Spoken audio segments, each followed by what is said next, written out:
FM. Ici Matin, Actu locale, musique et bonne humeur. sur France Bleu Provence. 7h45, l'idée du jour, donc David Douciot, revenir à la retraite à 62 ans. Oui, c'est l'idée de la gauche qui en fait une de ces 10 propositions de loi présentées à l'Assemblée nationale. La France en a-t-elle les moyens? Bonjour Henrik Davy. Bonjour. Député du nouveau Front Populaire des Bouches-du-Rhône. Vous savez à combien la France elle emprunte ce matin? Vous avez regardé, non? Non, j'ai pas regardé ce matin. 3,02%, Oui. comme la Grèce. Oui, elle emprunte cher en ce moment parce qu'on est dans un moment d'instabilité et c'est bien la faute d'Emmanuel Macron. Attendez, mais est-ce que c'est raisonnable alors de nous dire ce matin qu'on peut revenir à la retraite à 62 ans? Oui, c'est raisonnable parce que en réalité, c'est une mauvaise idée. D'ailleurs, les économies qui étaient prévues par la réforme sont pas au rendez-vous. La preuve, en fait, le déficit de la sécurité sociale dans son ensemble, c'est 18 milliards. Pourquoi ils sont pas au rendez-vous? Parce que on l'avait dit au moment de l'abrogation de la réforme des retraites. Si vous repoussez l'âge de le départ à la retraite, ce qui va se passer, c'est qu'il y a une partie des salariés qui finalement ne vont pas aller quand même jusqu'à 64 ans et qui vont se retrouver notamment en maladie professionnelle, qui vont se retrouver soit au chômage, et donc du coup c'est les caisses d'assurance chômage ou les caisses d'assurance maladie qui vont payer en fait que on ne paye pas par les caisses d'assurance retraite. Donc en réalité il y a une partie des efforts, des soi-disant économies qui sont pas au rendez-vous. Ça c'est le premier élément. Ouais. Deuxième élément, c'est que l'argent, en fait, on a démontré au projet de loi de finances de la sécurité sociale que c'était possible de le dégager, les recettes. Mais pour ça, il faut accepter de faire payer plus cher à la fois les patrons. Moi, ce que j'avais proposé, c'était de diminuer les exonérations de cotisations sociales. Mais surtout, il y a un amendement qui est passé au Parlement, je vous le rappelle quand même, sur l'augmentation de la taxation des revenus du capital au niveau de la contribution sociale généralisée. Tous ceux qui nous écoutent ont peut-être un livret, voilà. Et en fait, on proposait de passer la taxation de 9% à 12% en gros, et ça permettait de dégager 5 milliards. C'est un peu plus que ce qu'il faut pour les retraites. Et en réalité, alors bien sûr, ceux qui étaient contre ça me disent vous voulez taxer les petits épargnants. Moi, j'ai fait le calcul. Quelqu'un qui a un livret totalement rempli, d'un livret A totalement rempli, il gagne en gros 200, 300 euros peut-être chaque année. Et en gros, ça lui coûterait chaque année 2-3 euros. Mais par contre, ceux qui ont beaucoup d'épargne contribueraient beaucoup, effectivement. Et ça suffisait à financer la réforme des retraites. Donc, vous voyez, en fait, c'est un problème de répartition des richesses, cette affaire. Bon, ça, c'est votre analyse. Encore faut-il que cette proposition de loi soit votée, qu'il n'y ait pas obstruction de la part du camp macroniste, qui est pas évident. Il y a une autre loi que vous proposez, moratoire sur les projets routiers et autoroutiers.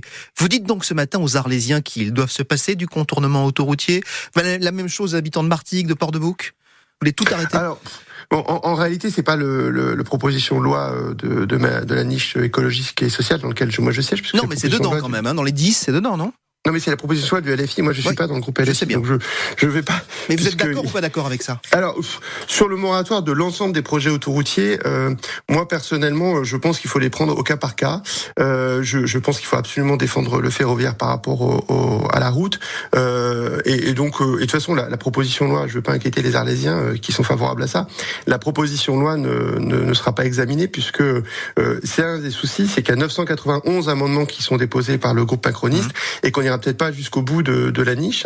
Ils n'ont pas de majorité, mais ils vont essayer de faire du blocage pour empêcher le vote de l'abrogation de la réforme des retraites. Alors c'est dommage parce qu'il y avait une autre mesure, à mon avis, qui aurait plu à ceux qui nous écoutent, le blocage des prix de l'essence. Oui. Ça, vous êtes d'accord? Oui, bien sûr, là, ça, je suis d'accord. Et très sincèrement, en réalité, ce qu'il faut, ceux qui nous écoutent, le problème, c'est que la plupart de nos concitoyens n'arrivent plus à vivre correctement avec l'inflation qu'on a eue. Donc, il faut agir sur différents leviers. Un des leviers qu'on a souvent proposé, c'est l'augmentation des salaires, donc avec l'augmentation du SMIC, comme en Espagne, ils ont augmenté le SMIC, ça n'a pas été la fin du monde. Augmentation du SMIC, augmentation et son indexation sur l'inflation.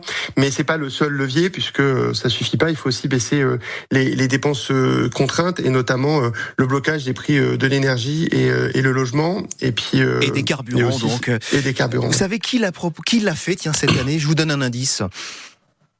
Total, vous ne viendrez plus chez nous par hasard. C'est fou ça, vous êtes d'accord avec Total? Ils ont bloqué le prix mais parce qu'ils ont fait du marketing là-dessus, mais très sincèrement, je pense que moi, par exemple, je défends vraiment l'idée de diminuer un certain nombre de consommations. Moi, dans la niche écologiste, j'essaie de proposer l'idée de diminuer, par exemple, les croisières ou le yachting, etc. Mais prendre sa voiture pour aller au travail, pour beaucoup de nos concitoyens, c'est nécessaire. Et donc c'est ça, je pense que aller taxer les gens sur le fait qu'ils prennent leur voiture pour aller au travail, ça, voilà. Alors autant je suis pour, par exemple, la taxe sur les billets d'avion, parce que c'est du tourisme. On n'est pas obligé de partir en tourisme loin, à New York ou ailleurs. Par contre, prendre sa voiture pour aller au travail, tout le monde en a besoin. Bon, sauf que là aussi, vous le dites, il y a peu de chances que ce soit voté. Merci d'avoir été franc là-dessus. Hendrik Davy, député du nouveau Front Populaire des Bouches-du-Rhône. Invité que vous retrouvez sur l'application.